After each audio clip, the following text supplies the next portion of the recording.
22 जनवरी से पहले राम की नगरी नव्य भव्य दिव्य अयोध्या सजकर तैयार है। भगवान रामलला की प्राण प्रतिष्ठा से पहले पीएम मोदी ने अयोध्या को मेगा तोहफा दिया है, मेगा गिफ्ट दिया है। प्रधानमंत्री ने 15,700 करोड़ की 46 परियोजनाओं का लोकार्पण और शिलान्यास किया। पीएम ने अयोध्या धाम जंक्शन, इंटरनेशनल एयरपोर्ट और 6 लेन की सड़क का उद्घाटन किया। साथ ही 6 वंदे भारत और 2 अमृत भारत ट्रेनों को हरी झंडी दिखाई। पीएम मोदी ने 22 जनवरी को घरों में श्री राम ज्योति जलाने की अपील की। पीएम मोदी ने अयोध्या को सौगात देकर 2024 में बीजेपी की जीत की राह को आसान बना दिया है। कोई भी देश हो, अगर उसे विकास की नई ऊंचाई पर पहुंचना है तो उसे अपनी विरासत को संभालना ही होगा। अयोध्या से आगाज, दिल्ली में राज तिलक। दूसरों की सेवा करने से बड़ा और कोई धर्म, कोई और कर्तव्य नहीं है। मोदी का ट्रिपल स्ट्रोक, आस्था, विकास और विश्वास। प्रभु राम जी पधार रहे हैं तो हम भी कुछ दिन इंतजार करें। 550 साल इंतजार किया है। प्राण प्रतिष्ठा 22 जनवरी को है, लेकिन उससे पहले ही पूरा देश राममय हो गया है। भगवान रामलला की अगवानी के लिए करोड़ों भक्त बस उस पल के इंतजार में हैं जब 550 साल बाद रामलला अपने महल में लौटेंगे। तब अयोध्या ही नहीं, देश के हर मंदिर में राम धुनी बजेगी। हर घर में उत्सव होगा, हर भक्त भगवान राम की भक्ति में लीन होगा। कि आप प्रभु राम के दर्शन, अयोध्या का नव्य भव्य दिव्य मंदिर आने वाली सदियों तक दर्शन के लिए उपलब्ध है। प्रभु राम जी पधार रहे हैं तो हम भी कुछ दिन इंतजार करें। 550 साल इंतजार किया है, कुछ दिन और इंतजार की। पीएम मोदी ने अयोध्या से पूरे देश को एक सूत्र में पिरोने की कोशिश की है। प्रधानमंत्री ने अयोध्या से अंडमान तक को साध लिया है। भगवान रामलला के नए मंदिर में प्राण प्रतिष्ठा भले ही 22 जनवरी को होगी, लेकिन उससे पहले मोदी ने 140 करोड़ लोगों को राम का बना दिया है। प्रधानमंत्री ने देश की हवा में भक्ति का रंग घोल दिया है। अयोध्या के हवाई अड्डे का नाम महर्षि वाल्मीकि के नाम पर रखा गया है। प्राण प्रतिष्ठा से ठीक पहले पीएम मोदी खुद निषाद परिवार से जुड़े मीरा मांझी के घर निषाद समुदाय को न्योता देने पहुंचे। साथ ही लोगों से 22 जनवरी को नवसंकल्प के साथ जुड़ने का वादा भी ले लिया। भगवान राम ने अपने राज्याभिषेक में निषाद राज को निमंत्रण दिया था और कलयुग में मोदी ने भगवान राम की प्राण प्रतिष्ठा में निषाद राज को निमंत्रण देकर कलयुग में त्रेता युग वाला माहौल बना दिया है। लेकिन विपक्ष है कि राम के सहारे बीजेपी पर सियासी तीर चला रहा है। कांग्रेस आरोप लगा रही है कि बीजेपी और पीएम मोदी भगवान राम का सियासी इस्तेमाल कर रहे हैं।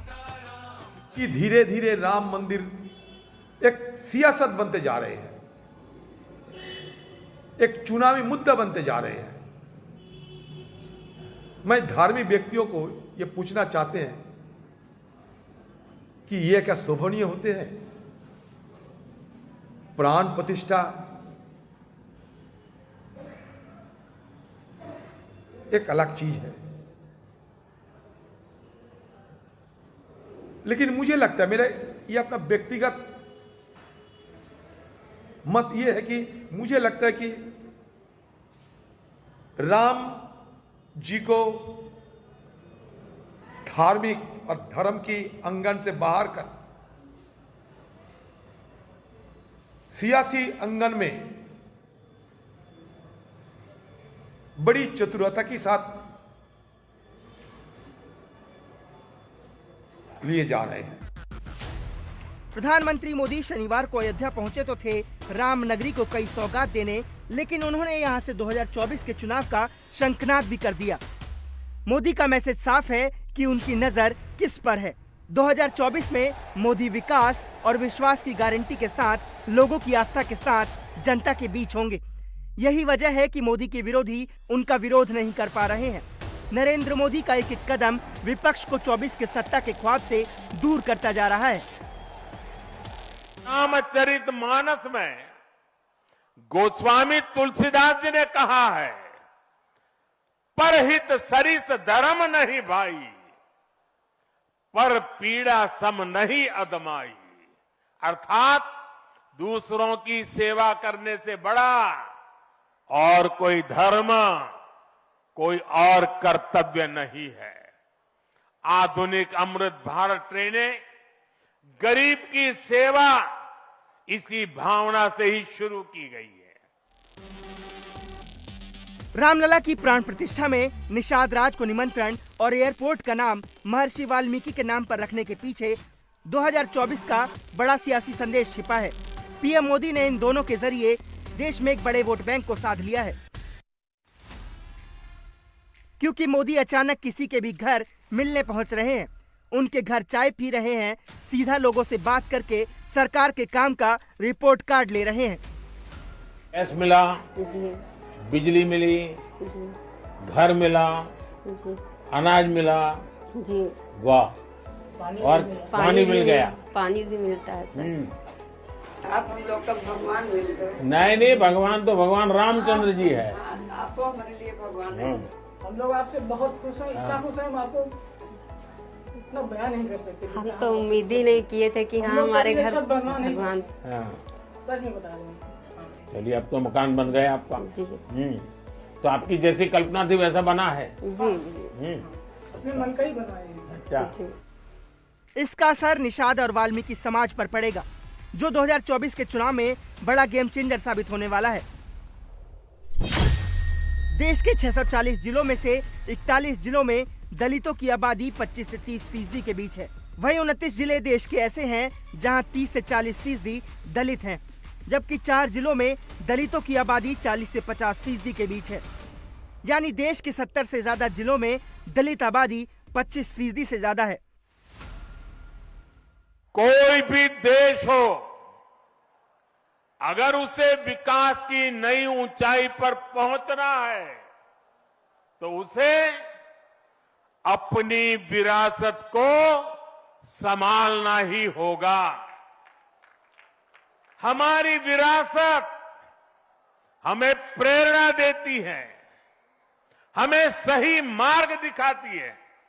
इसलिए आज का भारत पुरातन और नूतन दोनों को आत्मसात करते हुए आगे बढ़ रहा है। एक समय था जब यही अयोध्या में रामलला टेंट में विराजमान थे। आज पक्का घर सिर्फ रामलला कोई नहीं, बल्कि पक्का घर देश के 4 करोड़ गरीबों को भी मिला है। दलित समुदाय यूपी ही नहीं बल्कि पूरे देश में एक अहम फैक्टर है। इसी फैक्टर से 2024 में मोदी अपनी जीत आसान करने वाले हैं। यही वजह है कि कांग्रेस को अब विकास की याद आ रही है। वो देश को बताने में जुट गई है कि मोदी को सियासी चश्मे से विकास नहीं करना चाहिए, कि विकास किसी एक जगह सीमित होकर नहीं रह जाए। पूरे देश का विकास हो, तमाम प्रांतों का विकास हो, सरकारें विपक्ष की हो या रूलिंग पार्टी की हो, जो देश की रूलिंग पार्टी है, सबके साथ इंसाफ हो और पूरे देश का विकास हो। और ये जो कुछ प्रधानमंत्री अयोध्या में कर रहे हैं वो विकास कम है, 2024 के चुनाव की तैयारी ज्यादा है। जय श्री राम, जय हनुमान। अयोध्या में पीएम मोदी का ये रंग कांग्रेस को भले ही चुभ रहा हो, लेकिन देश के करोड़ों राम भक्त अयोध्या की उसी बगिया के गुलाब के फूलों से मोदी का स्वागत कर रहे हैं, जो कांटों के बीच भी रहकर अपनी सुगंध को कायम रखता है।